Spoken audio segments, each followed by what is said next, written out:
Fala galera, beleza? Aqui é o Mr. Pedro Matias e hoje a gente vai falar sobre um livro que é um grande clássico da literatura, né, de língua inglesa, que é O Senhor das Moscas, do William Golding. Né? Ele é um dos livros certamente mais lidos em escolas, sobretudo onde se fala inglês, mas aqui no Brasil também é muito lido. Muita gente gosta muito desse livro e hoje eu quero falar com vocês um pouquinho sobre ele pra gente ver o que faz com que ele seja, né, justamente esse livro que é tão clássico pra nós. Então, se tu tá a fim de entender um pouquinho mais sobre esse livro, acompanha a gente depois da vinheta, mas te inscreve aí no canal, curte os vídeos, fala, né, tuas dicas, tuas críticas, teus comentários aí embaixo para ajudar a gente a continuar fazendo esse material. Então, sem mais delongas, Luana, solta a vinheta! O Senhor das Moscas, né? O Senhor das Moscas conta a história de um grupo de meninos, tá? Desde meninos muito pequenos, quase de idade pré-escolar, até meninos numa idade adolescente, assim, quase adolescente, pré-adolescente, tá? Que eles vão justamente acabar numa ilha depois de um acidente, né? O navio deles não chega à ilha, eles sofrem um acidente e eles vão acabar sozinhos nessa ilha. No primeiro momento, esses meninos, só meninos, tá? Eles vão ficar, achar como se fosse tudo uma grande aventura, vão brincar, menos um deles, né? Um deles fica preocupado justamente porque, né, estão sozinhos, estão sem a supervisão de adultos. Nenhum dos adultos sobrevive ao acidente e fica na ilha junto com eles. Então, eles brincam durante um tempo até que lá pelas tantas eles percebem que eles precisam de algum tipo de organização. Só que essa organização passa por um misto de brincadeira e de amadurecimento desses personagens justamente para se tornarem esses adultos, né? Então, mas o que vai acontecer com eles uma vez que nós não tenhamos mais a supervisão dos adultos, né? Então fica quase aquela questão, né? Eles não têm professores, eles não têm nenhum tipo de imposição social sobre eles, e quando essas restrições elas são cortadas, o que acontece com o ser humano? Então é quase como se fosse uma discussão sobre a natureza humana ali, né? E a gente vai ter várias coisas acontecendo. Então esses homens, né, que são apenas meninos, vão estar no meio dessa descoberta do que significa ser humano, o que será que é o ser humano. Então, realmente, para a gente saber um pouco da opinião desse autor, vamos ler esse livro de 1954, O Senhor das Moscas, de William Golding. Agora, quais são os pontos fortes do livro, né? Eu acho que um dos primeiros pontos fortes do livro é justamente que o livro nem infantiliza, tá? Nem menospreza a capacidade de crianças, de jovens, de adolescentes, sempre pré-adolescentes, né?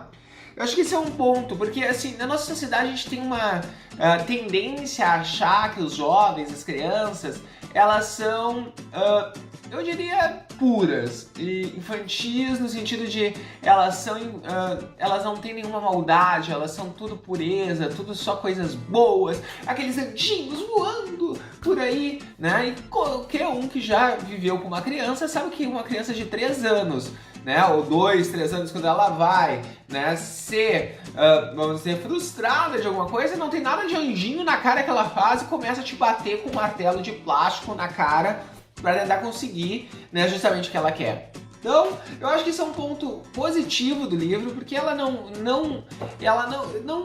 transforma as crianças, não coloca as crianças num pedestal como se elas fossem santas, como se elas fossem puras, né? Porque elas são seres humanos, né? Informação, é verdade, e tem todas as características de seres humanos dentro delas. Então eu acho que isso é um dos pontos positivos do livro, porque realmente a gente vai ver todas as características que nos formam como humanos nessas crianças, e isso é uma das coisas legais, tá?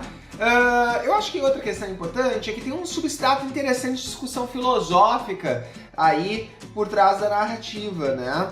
Sobre a questão, sobretudo, sobre o contrato social, né? Eu acho que todas as pessoas que gostam de filosofia sabem que a base da nossa filosofia sobre filosofia política, e muito dela é nessa ideia de contrato social, que remonta a Rousseau, mas a gente tem uma sequência de contratualistas aí, que são justamente esses que retomam a ideia de que em algum momento nós tivemos um estado, né, de coisas natural, um estado natural das coisas, né, prévio ao contrato social, e de repente a gente tem, né, o contrato social. E eu acho que isso é uma discussão bem bacana, tipo, o que é o ser humano antes do contrato social, o que é o ser humano, né, no estado selvagem. Então é uma obra muito interessante porque ela vai discutir justamente essa ideia da barbárie versus civilização e ter um substrato filosófico por trás muito legal que dá pra gente refletir sobre isso, tá? Outra coisa é que o livro não é, num certo sentido, estereotipado, ele não é muito superficial, ele aprofunda um pouquinho, né? Sobretudo nas nuances entre o bem e o mal. Ele não é maniqueísta, então, né? Nesse sentido é uma outra coisa importante, porque o livro ele não é maniqueísta, né? Nós temos personagens que eles fazem atitudes más, eles fazem atitudes boas, como todos nós, né? E isso é um elemento interessante, sobretudo pra gente se aproximar, né, desses personagens e vê-los como seres humanos mesmo, e não como, né, um personagem perfeito, um herói, no sentido mais clássico da palavra, assim. Então a gente não tem aqui um personagem que seja tudo, todo bom, todo mal, né? A gente tem crianças, jovens, formando seres humanos, e isso é uma coisa interessante. Pontos fracos, né? O livro é bem previsível. Sinceramente, quando eu abri o livro, assim, eu não quero, né, dar muitos spoilers, mas eu fui lendo e daí apareceu o Pig, daí o Pig e o Ralph, daí dessa relação eu já fui entendendo mais ou menos o que ia se estabelecer, daí eu pensei, vai acontecer tal coisa e o ponto de virada vai ser esse. Mas a questão do livro ser previsível né, a visão do Pedro, né? Eu já li muitas narrativas como essa. Tudo bem, essa é bem mais antiga, então talvez, né, na época que ele foi escrito não fosse tão previsível assim, mas pelo menos há uns bons 1000 anos existem narrativas mais ou menos dentro dessa estrutura, e nesse ponto de vista ele acaba com os acontecimentos, para quem já leu bastante, é bastante previsível, tá? Outra coisa é que o livro, primeiro que o substrato, deixa eu cair aqui. Primeiro, o substrato filosófico ele não é tão aprofundado assim. Lembrando que é um livro de literatura, não precisa ser. Mas, ao lado disso, né, ele tem uma questão que, embora ele tenha muita ação, né, e acontece muita coisa no livro, às vezes eu acho ele um pouco repetitivo.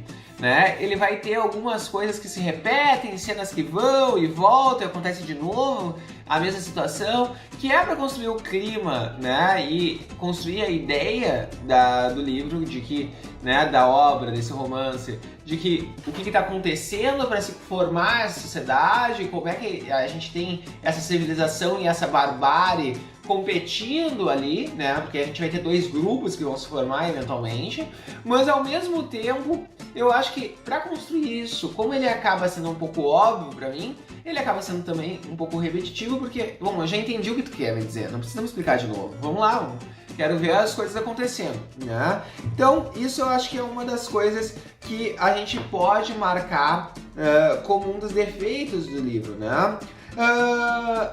Eu acho que, então, pra quem é essa obra?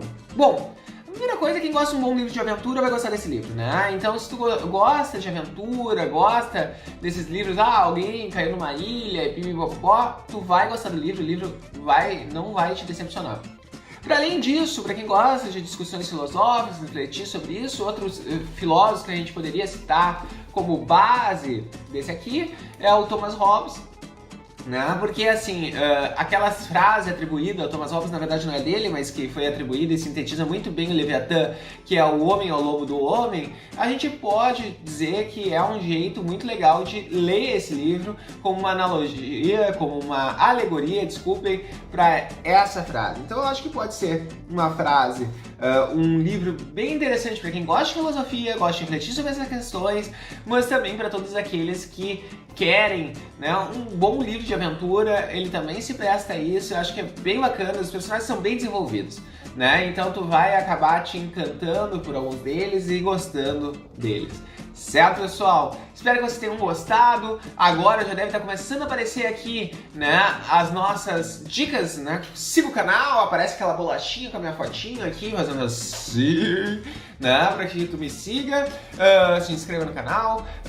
Deve estar aí um vídeo recomendando pra ti, ou o mais novo, ou um a ver com aquilo que tu assiste no YouTube.